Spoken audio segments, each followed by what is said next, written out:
Malini Devi multi speciality hospital, Christian Peta, 5వ line, కావలి.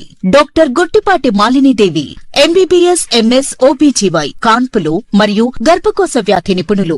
Malinidevi multi speciality hospital నందు అందించు వైద్య సేవలు: సాధారణ కాన్పులు, సిజేరియన్లు, లాప్రోస్కోపిక్ ద్వారా గర్భసంచికి సంబంధించిన ఆపరేషన్లు, ట్యూబెక్టమీ, పిల్లలు లేకుండా operation, high risk pregnancy, ectopic pregnancy మరియు గర్భసంచి నీటి బుడగలు, గర్భసంచి జారిన ఆపరేషన్లు, రొమ్ముగడ్డలకు చికిత్స, నెలసరి ఇబ్బందులకు చికిత్స, మెనోపాజ్ సమస్యలకు చికిత్స చేయబడును. స్త్రీలకు సంబంధించిన అన్ని సమస్యలకు చికిత్స చేయబడును. పిల్లలు లేని వారికి ప్రత్యేక చికిత్స కలదు.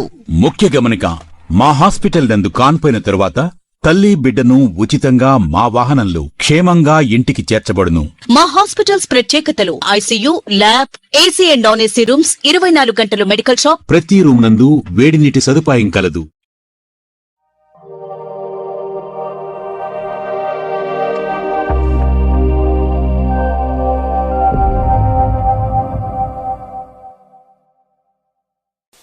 Welcome to CMD news. నా పేరు కామాక్షి. ముందుగా నేటి వార్తా విశేషాలు. కరీంనగర్ జిల్లా చిగురుమామిడి మండలం నవాబుపేట గ్రామంలో బస్టాండ్ సమీపంలోని పిల్లి కొమరయ్య, పిల్లి రమేష్ నివాస గృహాలపై నుంచి 11 kV, 33 kV విద్యుత్ వైర్లు ప్రమాదకరంగా వెళుతుండటంతో ఆ ఇండ్ల యజమానులు తీవ్ర ఆవేదన వ్యక్తం చేశారు. పిల్లి కొమరయ్య ఇంటిపై నుంచి విద్యుత్ తీగలు వెళ్లడంతో వర్షాకాలంలో ఇంటిపైన కవర్ వేయాలంటే పైకి వెళితే విద్యుత్ షాక్ వచ్చే ప్రమాదం ఉందని ఆ ఇంటి యజమాని పిల్లి కొమరయ్య తెలిపారు. పిల్లి కొమరయ్య ఇంటి పక్కనే ఉన్న పిల్లి రమేష్ నూతనంగా నిర్మించుకుంటున్న ఇల్లు విద్యుత్ తీగల కారణంగా మధ్యలోనే నిలిచిపోయిందని ఆవేదన వ్యక్తం చేశారు. వానాకాలంలో మాత్రమే కనిపించే విద్యుత్ సరఫరా సమస్యలు ప్రస్తుతం అకాల వర్షాలు, ఈదురు గాలులతో ఎండాకాలంలోనూ అనివార్యంగా మారుతున్నాయని, అయినప్పటికీ విద్యుత్ అధికారుల చలనం రావడం లేదని విద్యుత్ అధికారుల తీరుపై అసహనాన్ని వ్యక్తం చేశారు. విద్యుత్ సరఫరా వ్యవస్థలో నిర్వహణ లోపాలు తమకు శాపాలుగా మారుతున్నాయి అన్నారు.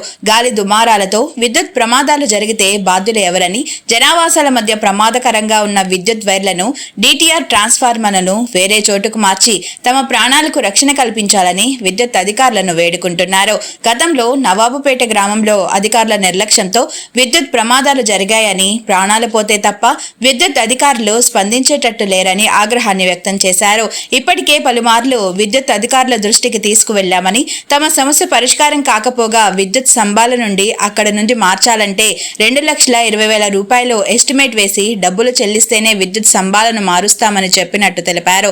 తాము ఉండే స్థలాలను అమ్ముకున్నా అంత డబ్బు రాదని, ఇతరుల వాణిజ్య అవసరాల కోసం తమ నివాస స్థలంలో ట్రాన్స్ఫారం వేసి ఇబ్బందులకు గురి చేస్తున్నారని ఆవేదన వ్యక్తం చేశారు.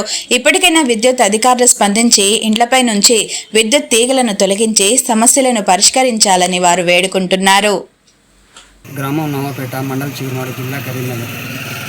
నవాబుపేటలో ఉన్నటువంటి సమస్య ప్రధాన కారణం ఏంటంటే ఇంటిపై నుండి విద్యుత్ వైర్లు ఉన్నాయి.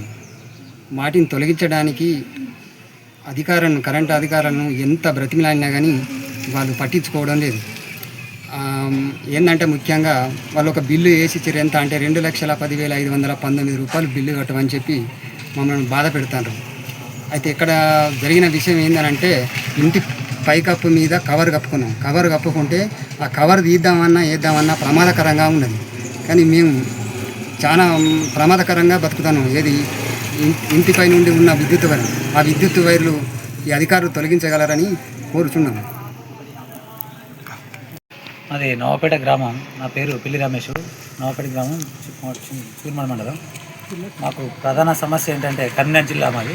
ప్రధాన సమస్య ఇండ్ల మీద నుంచి వెళ్ళి 33 kV 11 kV లైన్ ఉంది, దాని నుంచి వెళ్ళి 3 phase లైన్ 2 ఉంది. అప్పుడు ఎట్లాంటి పరిస్థితి వేసారో ఏమో కానీ ప్రస్తుతానికి ఇల్లు నిర్మించుకునే పరిస్థితిలో వాటి తొలగించమంటే అధికారులు మాపై నిర్లక్ష్యం చూపించుకుంటూ మమ్మల్ని కనీసం పట్టించుకుంటలేరు. మరి అవి గాడి దుబారం కానీ లేకపోతే వేరే కారణాలలో విరిగి మా ఇళ్ళ మీద మా మీద పడ్డా కానీ ప్రాణం పోయే పరిస్థితిలో ఉన్నది. దయచేసి దీన్ని ప్రభుత్వం దృష్టికి తీసుకుపోవడాన్ని పత్రికలను కోరుతూ దీన్ని తొలగించి మా ప్రాణాలకు అపాయం లేకుండా మాకు రక్షణ కల్పించాలని ఈ పత్రిక ద్వారా మీకు తెలియజేస్తున్నాం.